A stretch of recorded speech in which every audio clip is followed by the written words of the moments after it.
Thanks for checking out this movie review video. So this is for the 2021 film Censor, and because it's a new film, no spoilers in this review. Although if you've already seen the film and you want to watch this review, there is a little bit of extra stuff that I kind of vaguely say that will make more sense to people who have actually seen it versus people who haven't. So use this as a way to hear my opinion on it or as a way to try and gauge if you want to watch it or not. But, this is just my personal opinion. Every review I do is just a personal opinion. So it might not be the same for you. And I do always say that it's worth watching every film at least once just to make your mind up on how you feel about it. Now, this film in particular, I will say as an overall, like an overarching statement on it, I enjoyed it enough. I wanted to like it a lot more. Also, going into it, for some reason, I had seen some people saying it was like a modern day Giallo film. I don't understand. I really don't understand where anyone's getting that from. But if you want to try and explain to me why you think it might be a modern day Giallo film, you can in the comments, but I really don't think so. I've been watching a lot of Giallo films and I don't see it. Now, the film Malignant, which I also did a no spoiler review on, I understand that there's a bunch of homage to Giallo stuff in there. It's just not here. Just saying. This film was directed by Prano Bailey-Bond. This is the individual's first feature film. It was also written by Bailey-Bond as well as Anthony Fletcher, who wrote the feature-length film The Boat People. Have not seen it, know nothing about it. So, quick synopsis. This takes place in what I believe is 1980s England, and it has to do with a censor. People who are working as censors during the time of the video nasties to kind of say these are films that should be banned within the UK and these are films that are totally fine, or these films will be banned unless certain scenes are either cut completely or cut down considerably, stuff like that. So there's a little bit of parallel with a bit of what we have in the United States still with the MPAA, because they will release pretty much any film, but they will say, it's unrated. So obviously people want to see if they can get an R-rated or an R rating, and in that case they're told a lot of times, you need to cut this out, you need to cut this down, stuff like that. So it's about censoring, and specifically the video nasties time in England, which is a very interesting thing, especially when you bring up the list of all the films that were covered in video nasties, and some of them really make you scratch your head and you're just like, why was this on the list? It's really not that bad, but it was the 1980s, and there are some interesting points made about this. So it follows one particular character, Enid, as she is a main censor, and she comes across a particular film that starts to trigger some kind of censored memories of her own from her childhood, and that leads her down this rabbit hole of trying to figure out what's really going on, trying to unlock these memories of her for specific reasons. And that's where I'm going to leave it, because I don't want to go too far into it, because if people do want to check out this film, I don't want to ruin anything with it. Just saying. The opening credits montage points at a statement from the film on censorship, because of, the backdrop I was talking about for the time frame and everything in the video nasties. I do think this film, there's a lot of statement on censorship, and I think the film overall is a strong statement on censorship. Some of the stuff I feel is very in your face and way too... It does some of this in a belligerent way. Like, it's just very in your face. Maybe it would have been better as subtext. And I do feel like if they take a few of the smaller things out, like this opening montage where they're showing a bunch of talking heads kind of talking about censorship and about banning films and stuff like that, that's too on the nose for me. If they take those types of things out, I think it's still very effective because it's all subtext, and I think by the end of the film it makes it even more impactful in my opinion. But once again, that's just my opinion. Like I said, it's set in the 80s during the time of the video nasties, but you also kind of feel like it could be in any decade, because this has been a thing. Like I was talking about, the MPAA, does censor things to a degree. There are definitely films that have a lot left on the cutting room floor because it's too much for an R rating, and studios are really trying to get films an R rating or less. There are even times where have been films that were shot for an R and then were eventually cut down to something like a PG-13, like the film that Xavier Yens directed, the Hitman film, which he then, when they decided to edit it down to a PG-13, he totally just like threw his hands up, walked away, and said, "This is not my film anymore." Really would have liked to see what that R rating version would have been like, but you know. Anyway, everything looks really drab in this, and it has like a slight haziness to it. I think it's supposed to give it this kind of like gritty, dirty look, which is interesting, but at the same time, like, it also keeps certain colors from popping, and I like that kind of color palette. There is the color pink that keeps showing up within the film here and there, and I do like the use of that color. Kind of reminds me a little bit of Blood and Black Lace, a Mario Bava film. Now, I'm comparing it there because I watched that recently. I'm not comparing it because of Giallo.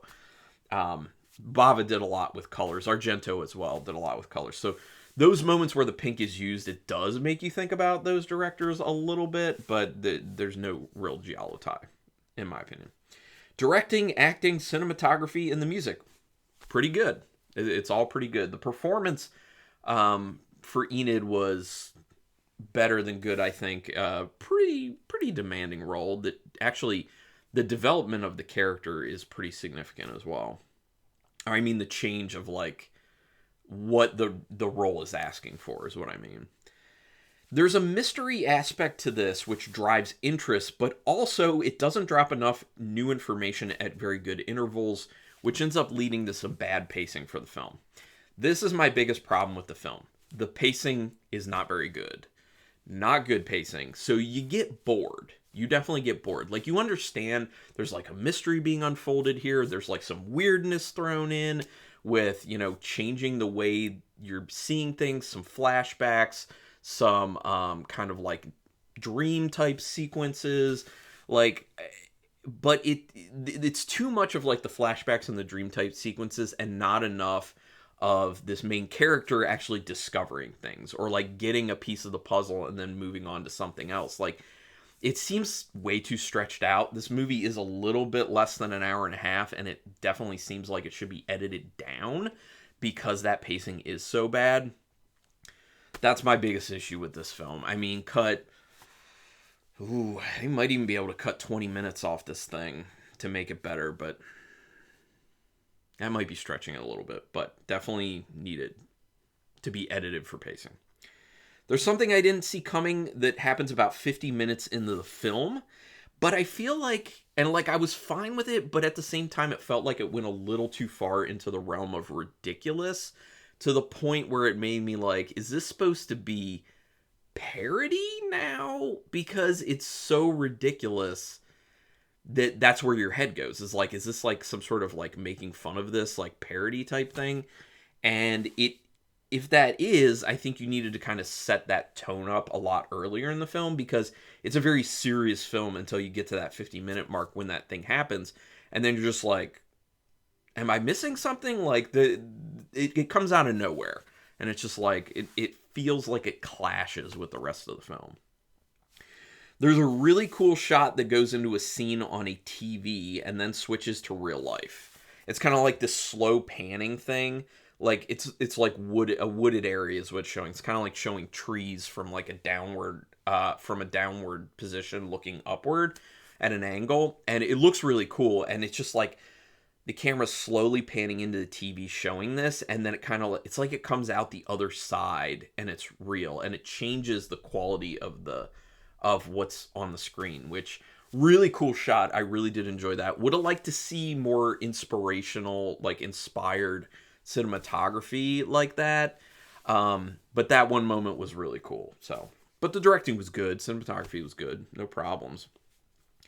There is so much flashback and dreamlike stuff that goes on that it's very hard to know what's real and what's not, which I believe is intentional. And that's fine. That's all good. Like, mission accomplished with that whole situation, because it keeps you confused. And even when the end of the film happens, like it's over, you may stay confused for a little bit. Just, you need to kind of think back. Don't think about all the events necessarily. Think about the film as a whole and the statement that's trying to be made here with the film as a whole, which I've kind of already talked about in the beginning of this. So, but yeah, I mean, at first I was like, I'm very confused. Is it supposed to be like this? Is it not? But by the end of the film, I'm like, yeah, I really think it was supposed to be like this. I do. So, I mean, good achievement on that. It's just, like I said before, too much of the flashbacks, too much of the dreamlike stuff. We didn't need that much of it. You get the point with a lot less of it. The ending will leave a lot of people confused and potentially unsure of how they feel about the film. That's another thing, is when you get films like this, where people are kind of left without a neat resolution. Maybe something like Hereditary. That's another one. I remember seeing that film in the theater. It was over, and a lot of people around me being like, that sucked. That's stupid. Because it didn't fully explain things. You had to take some time afterwards to think back on the film and figure out, what is it really trying to say here? What was the whole purpose of what I just watched? And there are people who don't want to, go into that. And that's fine. So for that reason, this might not be for you. You might not like it. If you're a person who loves to kind of think back and really try and pick a film apart, this may be the film for you, because there is a very interesting creative idea here that I will give them points for, which is why I said I like the film enough, because the concept is unique and interesting, and I like the concept. It's just a little bit of that, a decent amount of execution wasn't the greatest. Mainly the pacing being a huge problem for me. The film does poke fun at the hysteria that keeps popping up around graphic content in film and how it influences society. Obviously, this fits in very well with the whole Censor title and the whole video nasty situation in the 1980s, so you get it.